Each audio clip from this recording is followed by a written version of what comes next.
प्रथम स्वतंत्रता संग्राम के हीरो राव तुलाराम की कहानी। अंग्रेजों की ईंट से ईंट बजाने वाले इस शासक ने इंग्लैंड के राजा को भी अपनी बहादुरी से चौंका दिया था।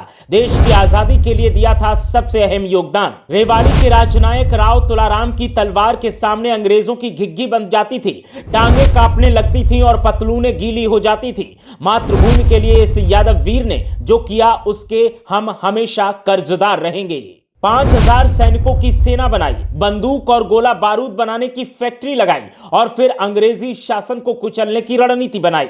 राव तुलाराम की कहानी का रोमांच आज भी जोश भरने का काम करता है। राव तुलाराम का नाम तो आपने आज तक कई बार सुना होगा, लेकिन उनकी बहादुरी के कारनामों को सुन लिया तो फिर सन्न रह जाओगे। भरोसा करना मुश्किल होगा, लेकिन भरोसा करना पड़ेगा, क्योंकि ना तो ये फिक्शन है, ना कोई फिल्म है और ना कोई मनगढ़ंत कहानी है। यह हकीकत की वो कहानी है जो इस योद्धा ने अपने दम पर लिखी और हिंदुस्तान के हरियाणा, तत्कालीन पंजाब से लेकर अफगानिस्तान के काबुल तक डंका बजाया और अंग्रेजी शासन की ईंट से ईंट बजा कर रख दी।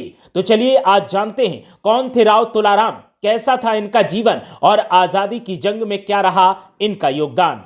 राव तुलाराम 1857 के प्रथम भारतीय स्वतंत्रता संग्राम के प्रमुख योद्धाओं में से एक थे। वे हरियाणा, जो कि तब पंजाब हुआ करता था, के रेवाड़ी क्षेत्र के अहीर राजा थे और हरियाणा में उन्हें राजनायक या हरियाणा का शहीद के रूप में पहचाना जाता है। 9 दिसंबर 1825 को रेवाड़ी के रामपुरा में रेवाड़ी के शासक राव पूर्ण सिंह के घर पर राव तुलाराम का जन्म हुआ था। पिता की मृत्यु के बाद 14 साल की उम्र में ही राव तुलाराम को गद्दी संभालनी पड़ी थी। 1857 में जब मेरठ से विद्रोह की चिंगारी फैली तो राव तुलाराम भी सक्रिय हुए और तुरंत कार्रवाई की। 17 मई 1857 को अपने चचेरे भाई राव गोपाल देव के साथ रेवाड़ी तहसील पर कब्जा लिया और ब्रिटिश तहसीलदार को वहां से भागने के लिए मजबूर किया।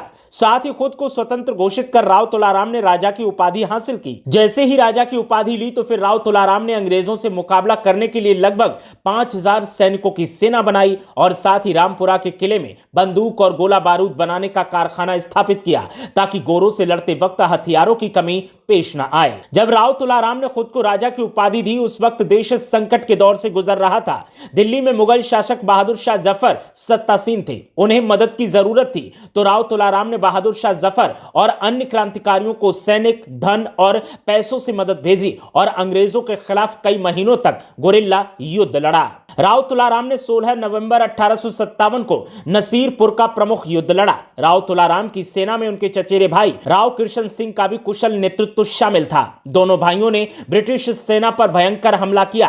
पहले हमले में अंग्रेजों को भारी नुकसान हुआ, लेकिन अंत में संख्या और हथियारों की कमी से हार गए, जिसमें हजारों क्रांतिकारी शहीद हुए।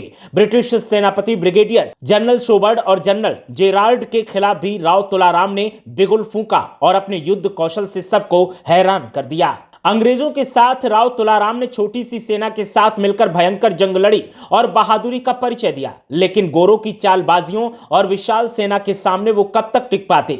युद्ध में हार होने के बाद राव तुलाराम को देश छोड़ना पड़ा और उन्होंने तात्या टोपे से मुलाकात की। साथ ही ईरान, रूस और अफगानिस्तान से मदद मांगने की कोशिश की, लेकिन कहीं से भी उन्हें मदद नहीं मिल पाई।